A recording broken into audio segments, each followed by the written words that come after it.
Apakah sahabat Gen pernah mengalami gangguan kesehatan seperti pilek atau flu? Flu atau influenza merupakan salah satu contoh peran virus dalam kehidupan sehari-hari yang sifatnya merugikan manusia. Lalu, apakah semua virus itu merugikan? Jika tidak, apa saja peran virus yang menguntungkan dan yang merugikan? Mendengar kata virus, kebanyakan dari kita pasti memikirkan hal negatif. Meskipun virus identik dengan hal negatif seperti penyebab penyakit, tetapi peran virus dalam kehidupan dapat juga menguntungkan. Berikut adalah beberapa contoh peran virus dalam kehidupan sehari-hari yang dapat menguntungkan. Pertama, yaitu produksi vaksin. Sejak zaman dulu, virus sebenarnya telah membantu manusia untuk melawan penyakit. Pertanyaannya, bagaimana caranya melawan penyakit dengan agen penyebab penyakit? Tentu saja dengan vaksin. Kita semua mungkin pernah menerima vaksin waktu masih kecil. Vaksin seperti vaksin polio, campak, dan cacar sebenarnya adalah virus yang telah mati atau dilemahkan, yang kemudian disuntikan ke dalam tubuh kita. Dengan begitu, sistem imun dapat merekam dan membentuk antibodi. Jadi, ketika tubuh kita terserang virus yang sama, sistem imun sudah siap untuk menyerang dan mematikan virus tersebut. Kedua, yaitu sebagai viroterapi. Tidak hanya sebagai bahan untuk produksi vaksin, ilmuwan juga menemukan cara untuk melakukan pengendalian terhadap kanker menggunakan yang namanya virus. Cell killing effect pada virus digunakan untuk viroterapi yang akan membunuh sel kanker dalam tubuh. Peran virus yang ketiga yaitu sebagai produksi antitoksin dan insulin. Virus juga digunakan dalam pembuatan antitoksin dengan menggabungkan DNA virus dan gen yang bersifat menguntungkan. DNA virus kemudian menghubungkan DNA manusia dengan DNA bakteri, sehingga sel bakteri tersebut mengandung gen manusia yang dapat membuat antitoksin. Selain itu, virus juga dipakai sebagai bahan pembuatan insulin loh. Virus penyebab kanker dicangkok dengan gen penghasil insulin yang dimasukkan ke bakteri. Bakteri tersebut kemudian berkembang biak sekaligus memproduksi insulin yang akan digunakan nantinya. Peran yang keempat yaitu sebagai peranan dalam bidang lain.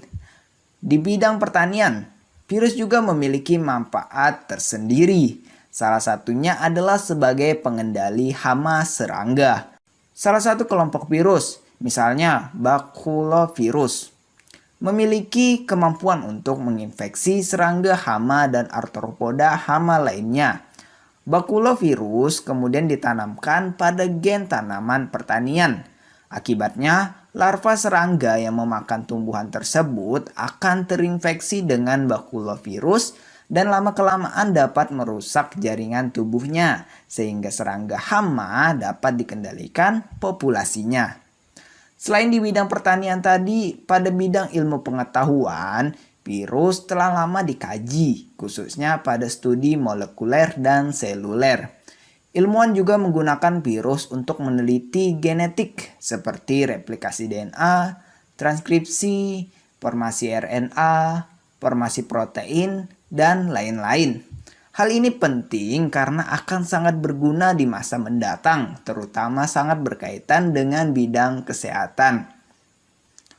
Oke sahabat Gen, itu tadi beberapa contoh mengenai peranan virus yang sifatnya menguntungkan. Selain dapat memberikan manfaat, virus juga dapat merugikan kehidupan, baik bagi manusia, hewan, maupun tumbuhan.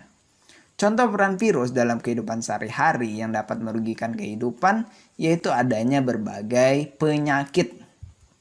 Nah, berikut ini sahabat Gen akan mengetahui beberapa peranan virus yang sifatnya merugikan untuk kehidupan. Simak penjelasannya. Pertama, menimbulkan penyakit terhadap manusia. Beberapa penyakit yang disebabkan oleh virus terhadap manusia adalah sebagai berikut.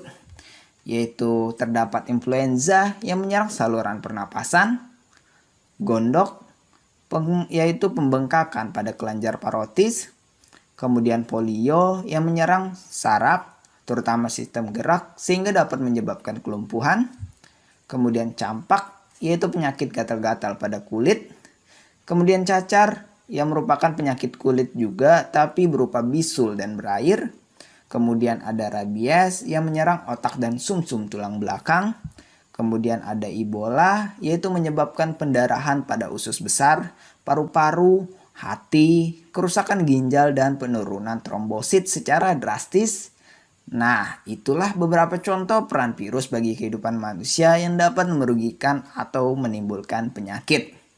Kemudian kita akan masuk pada peranan virus yang menimbulkan penyakit terhadap hewan. Setelah dijelaskan mengenai peran virus bagi manusia, selanjutnya akan diberikan contoh tentang virus bagi hewan yang dapat merugikan. Berikut ini contoh peran virus dalam kehidupan sehari-hari yang dapat menimbulkan penyakit pada hewan.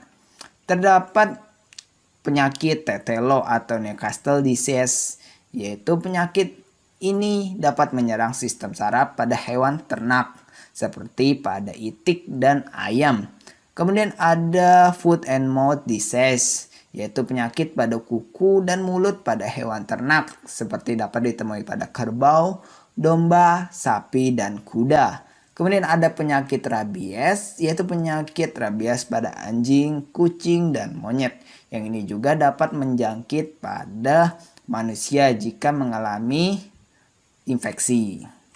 Ketiga, peranan virus yang menimbulkan penyakit pada tumbuhan. Selain pada manusia dan hewan, virus juga berperan bagi tumbuhan. Berikut ini adalah peran virus yang merugikan bagi tumbuhan, yaitu terdapat penyakit tungro, di mana virus yang menyerang padi sehingga menjadi kerdil. Itu misalnya ya untuk penyakit tungro ini. Kemudian ada penyakit mosaik yang menyebabkan bercak atau bintik kuning pada daun tembakau. Penyakit ini disebabkan oleh virus tobacco mosaic virus. Kemudian terdapat citrus vine flower degeneration, yaitu menyerang pembuluh flower pada tanaman jeruk.